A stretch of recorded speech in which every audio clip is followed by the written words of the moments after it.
बिस्मिल्लाहिर्रहमानिर्रहीम। अस्सलाम वालेकुम नाज़रीन, मैं हूं आपका होस्ट अहमद फवाद। 3 खबरें हैं जी आज की व्लॉग में आपके साथ में शेयर करूंगा जी। पहली बड़ी और ब्रेकिंग न्यूज़ ये है कि ये हुकूमत 2 से 3 माह की मेहमान है। 2 से 3 माह के अंदर ये जो हुकूमत है ये जाने वाली है। खबर क्या है जी, कुछ एक्सक्लूसिव डिटेल्स आपके साथ में शेयर करूंगा जी। दूसरी जो ब्रेकिंग न्यूज़ आपके साथ शेयर करनी है वो ये है कि इमरान खान साहब सुहेल अफरीदी को आखिर क्यों लेकर आए। अली अमीन गंडापुर के हवाले से यह फैसला 26 नवंबर को ये हो गया था कि उन्हें हटाना है, लेकिन इसमें तकरीबन 1 साल 11 महीने तकरीबन क्यों लग गए इमरान खान साहब को अली अमीन गंडापुर को हटाने में, और सुहेल अफरीदी को लाने का असल मकसद है क्या। इस पर भी कुछ एक्सक्लूसिव डिटेल्स है, अंदरूनी कहानी आपके साथ में शेयर करूंगा। और तीसरी खबर यह है कि ट्रंप ने भी इमरान खान साहब वाली जो लाइन है जी वो ले ली है। जिस तरह से इमरान खान इस रजीम को एक्सपोज कर रहा है, मुल्क के अंदर सबको इनका असल चेहरा दिखा रहा है, उसी तरह से ट्रंप जो है वो शहबाज शरीफ को आलमी सतह पर एक्सपोज करके ये साबित कर रहा है कि ये जो है वो अर्दली जो इमरान खान साहब इनको कहते हैं वो वाकई सच कहते हैं जी। ट्रंप ने क्या बड़ी कार्रवाई डाली है जी इनके अगेंस्ट, इस पर भी कुछ एक्सक्लूसिव डिटेल्स हैं जो कि इनको समझ भी अभी नहीं आ रही, वो भी आप साथ में शेयर करूंगा। पहली खबर की तरफ आते हैं जी। ये जो हुकूमत है 2 से 3 माह की मेहमान है। 2 से 3 माह के अंदर ये जो हुकूमत है जी वो जाने वाली है। ये बहुत बड़ा दावा किया है जी हबीब अकरम साहब ने। हबीब अकरम साहब बड़े सीनियर सहाफ़ी हैं, तजियाकार हैं, और ये बात मैं आपको वाज़ेह करता चलूँ जी कि बड़े क्रेडिबल जर्नलिस्ट हैं वो, और ऐसे ही खबर वो नहीं देते, इंफॉर्मेशन की बुनियाद के ऊपर ही जो खबर है जी वो उनकी जानिब से दी जाती है। तो ये बहुत बड़ा दावा किया जी हबीब अकरम साहब की जानिब से, और इसके हक में उन्होंने एक दलील भी दी है। वो दलील भी आपके साथ में शेयर जो है वो करता हूं जी। उनका कहना है जी माफ कीजिएगा कि पंजाब और वफाक ये दोनों एक पेज पर नहीं है। पंजाब और वफाक दोनों एक पेज पर नहीं है, दोनों में बहुत फर्क जो है वो पैदा हो चुका है। अब पंजाब और वफाक से क्या मुराद है? पंजाब और वफाक से मुराद मरियम और शहबाज हैं जी। जाहिर सी बात है, मरियम नवाज पंजाब में इस वक्त हैं और शहबाज शरीफ जो है वो इस वक्त वफाक में है। अब इसके साथ में एक 2 और चीजें भी आपके साथ शेयर करना चाहूंगा, और ये हामिद मीर साहब है जी, उन्होंने ये खबर दी थी और उन्होंने बल्कि नाम भी लिया था कि साबिक जो DGISI हैं थे नदीम अंजुम, उनके हवाले से मरियम नवाज जो हैं उन्होंने शहबाज शरीफ वफाक में वही थे, उनसे ये कहा था जी कि एक तो इनकी तोसी के हवाले से, लेकिन वो नहीं मानी गई उनकी मरियम नवाज की बात। फिर कोई सफ़ीर वगैरह या फिर कोई इंपॉर्टेंट पोजीशन देने के हवाले से कहा गया था जी, लेकिन ये तीनों जो सिफारिशें थी मरियम नवाज की वो रद्द की गई।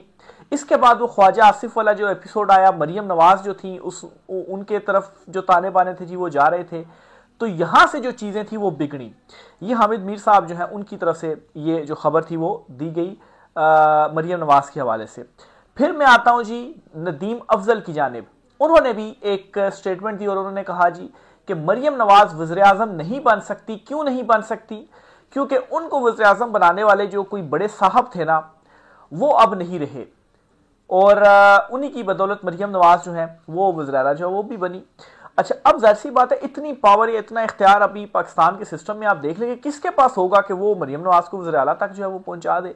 तो कुछ बड़े अफसरान में अगर आप नाम लें और हामिद मीर साहब की खबर को आप देखें तो फिर आप गैस कर सकते हैं जो साबिक DGISI है जन नदीम अंजुम, उनका नाम।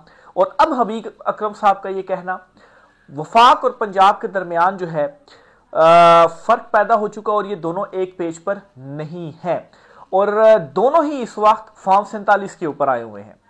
और फिर ये जो TLP का मार्च था, इससे भी बहुत सारी चीज़ों को जो है वो जोड़ा जाए, लेकिन खैर उसके ऊपर फिलहाल हम कमेंट जो है वो नहीं करते। और उसकी एक बड़ी रीज़न ये है कि ज़ाहिर सी बात है एक TLP की जो इस वक्त सिचुएशन है, क्योंकि बहुत सारे लोग ये भी कह रहे हैं जी कि माजी में तो इस तरह से होता था कि किसी कोई आंख मारता था तो मतलब है कि वो फिर आते थे, और अभी भी इस किस्म की जो बातें, लेकिन उसको फिलहाल नहीं करते क्योंकि इस वक्त जो है वो काफ़ी बुरी सूरत हाल से जो है वो गुजर रहे हैं। जो उनके कारकुनान की शहादतों के हवाले से जो चीज़ें सामने आ रही हैं, फिर दोनों जो रिजवी ब्रदर्स हैं उनके हवाले से कुछ 36-48 घंटे हो चुके हैं जी, कुछ अता पता नहीं है कि वो कहाँ पर हैं अभी, बल्कि सिक्योरिटी ज़राए से जो है वो खबर भी आ गई जी हुकूमती ज़राए से कि वो अंडर अरेस्ट जो है वो नहीं है।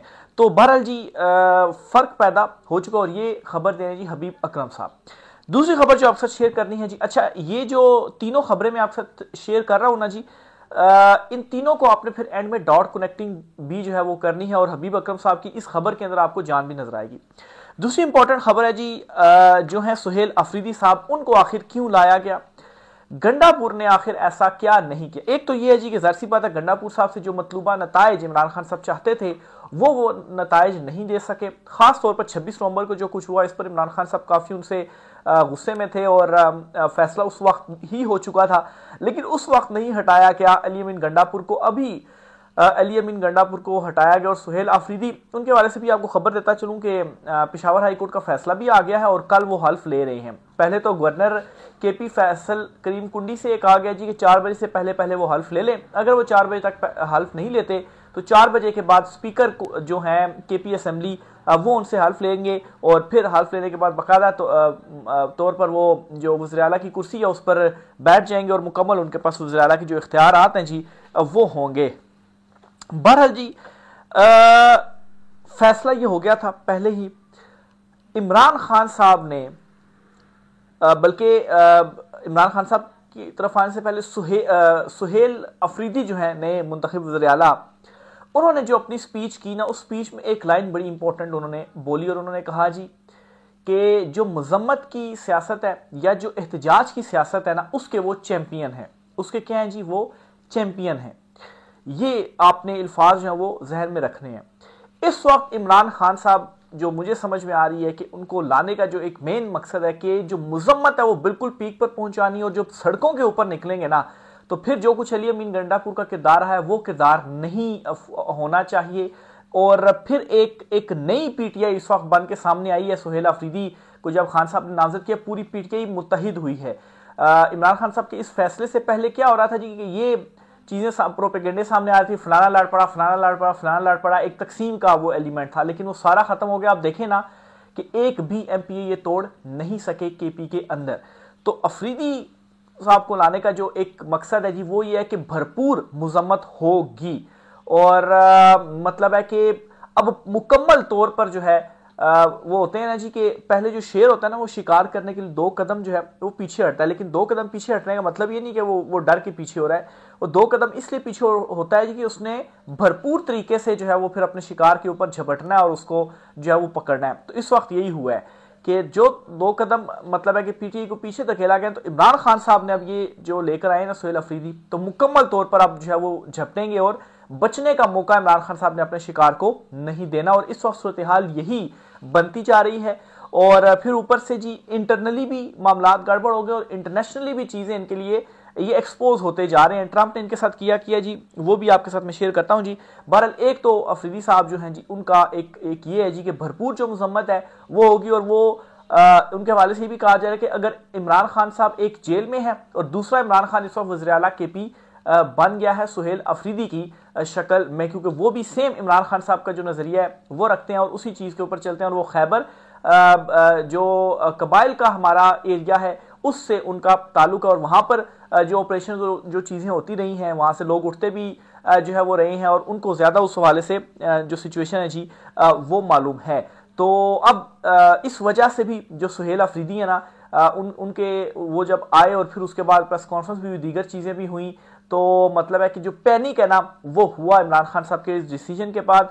अब जो बात है जी कि अली अमीन गंडापुर को फैसला हो गया था उनको हटाने का, तो क्यों नहीं हटाया गया, क्यों इतना देर जो है वो की गई। तो बात यह है कि सुहेल अफरीदी का ये जो फैसला हुआ है ना इससे पहले कुछ डेवलपमेंट्स हुई हैं। एक पंजाब और ये जो कौमी असम्बली सेनेट और वहाँ से जो है वो कौमी असम्बली से जो कमेटियां थी उन्होंने वहाँ से रेजिग्नेशन दिए गए, ठीक है, पाकिस्तान तहरीक इंसाफ इमरान खान साहब ने ये कहा। फिर अपोजिशन लीडर जो हैं सेनेट और कौमी असम्बली में एक आ गए महमूद अचकज़ई और दूसरा अल्लामा राजा नासिर अब्बास। तो ये डिसीजन हुए हैं और ये डिसीजन यही बताते हैं जी कि अब आखिरी मतलब एंड की तरफ चीजें बढ़ रही हैं, यानी कि अगर इस्तीफे देकर असेंबलियों से बाहर आ जाएंगे तो फिर क्या है, फिर एहतजाज की तरफ ही जाना है, ठीक है। तो केपी के से भी आपको यहां से भी आपने प्रेशर डाल दिया, वो भी एहतजाज के चैंपियन, और यहां से भी ये प्रेशर जो है वो बिल्डअप किया गया है। तो हालात इस तरफ जा रहे हैं और फिर इस दौरान इमरान खान साहब ने ये फैसला अली अमीन गंडापुर को हटाने का किया।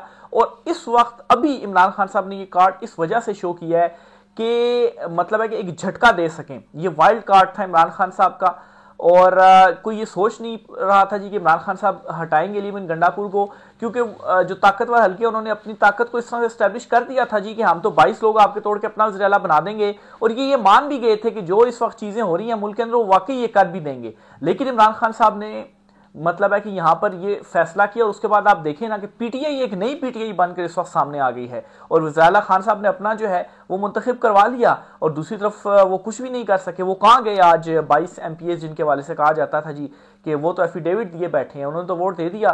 खैर आज इमरान खान साहब से जो मुलाकात हुई है उन्होंने शुक्रिया जो है वो अदा भी किया है उन MPs का। तीसरे नंबर पर जी ट्रंप के हवाले से आपको खबर देता चलूं जी। अच्छा, एक तो जो कुछ शहबाज शरीफ ने किया ना, वो ट्रंप वो जो वीडियो भी आप देख रहे होंगे जी कि ट्रंप ने शहबाज शरीफ को बुलाया और उनसे कहा जी कि ये बड़ा अच्छा आदमी है, और इसने जो है वो बड़ी तारीफें कर रहा था बंद कमरों में। तो यहाँ पर सामने आकर भी जो वही बातें जो है वो आप दोहराए, और उसके बाद शहबाज शरीफ ने दोहराया, और मतलब है कि इसके ऊपर असद उमर जो हैं उन्होंने बड़ा एक ट्वीट किया, और उन्होंने कहा जी कि वर्ल्ड रिकॉर्ड यहाँ पर कायम किया शहबाज शरीफ ने कि 28 सेकंड के अंदर उन्होंने फुल जो चेरी ब्लॉसम है ना वो उन्होंने ख़त्म कर दिया। इतना ज़्यादा उनकी जानिब से जो है वो चमकाया गया। तो यहाँ पर ट्रंप ने क्या किया जी, उस पर खुशी भी बनाई जा रही है। देखें, शहबाज शरीफ को बुलाया, उसको कहा जी कि आप तकरीर कर लें। इससे पहले बरतानवी वज़ीर-ए-आज़म को भी बुलाया, लेकिन उसको तकरीर नहीं करने दी। भाई उसने असल में आपको एक्सपोज किया कि बंद कमरों में ये इस तरह से मुझसे बातें जो है वो करते हैं, मेरी चमकाते हैं, मतलब है कि मेरे उठाते हैं, इसको जो है वो आम उसमें आप ये बात जो है वो कर सकते हैं। उसने यहाँ पर भी एक्सपोज किया है शहबाज शरीफ को, और शहबाज शरीफ के हवाले से इमरान खान साहब भी यही कहते हैं कि ये अर्दली हैं, और चेरी ब्लॉसम का जो एक इमरान खान साहब ने नाम उनका वैसे ही नहीं रखा हुआ। तो डोनाल्ड ट्रंप ने जो है ना वो असल में इनको यहाँ पर एक्सपोज किया है, जिसके ऊपर बड़ी खुशियाँ जो है वो मनाई जा रही हैं। तो ट्रंप भी यहाँ पर इनके साथ हाथ जो है वो कर गया है। और मैं आपको ये भी बताता चलूँ कि ट्रंप ने एक मरतबा अपने सारे काम इनसे करवा लेने हैं ना, तो उसके बाद आप देखेंगे कि दूध से मक्खी की तरह इनको निकाल देगा, और उसके बाद इनके पास मतलब है कि कहीं पर भी छुपने का जो रास्ता है जी वो बाकी नहीं रहेगा। और खैर जो एक इब्राहिम कार्ड मुआहदे के हवाले से या तस्लीम के हवाले से दीगर चीज़ों के जो एक मामलात वगैरह वो तो ठीक है, लेकिन यहाँ पर सूरत हाल ये है जी कि अब ये यहाँ से भी फंस चुके हुए हैं। इमरान खान साहब अब बिल्कुल भरपूर मजम्मत पर इंटरनेशनली भी ये फंस चुके हुए हैं, और दूसरे नंबर पर जी अब इंटरनल जो रिफ्ट है ना वो भी इस वक्त अरूज के ऊपर है। इन दोनों में जो फ़र्क है जी वो पैदा हो गया, आपस में राब्ते तक इनके जो है वो ख़त्म हो गए हैं। तो सिचुएशन बड़ी ज़बरदस्त है। अगले 2 से 3 महीने बहुत इंपॉर्टेंट है, ख़ास तौर पर जो नवंबर का महीना है ना वो बहुत ज़्यादा इंपॉर्टेंट है। इस नवंबर के महीने में खैर चीज़ें क्लियर हो जाएंगी जी कि अब क्या होने जा रहा है। साथ साथ आपके साथ चीज़ें शेयर करते रहेंगे जी। राय का साथ कीजिएगा। आज की वीडियो से इतना ही, इजाज़त दीजिए, अल्लाह हाफिज़।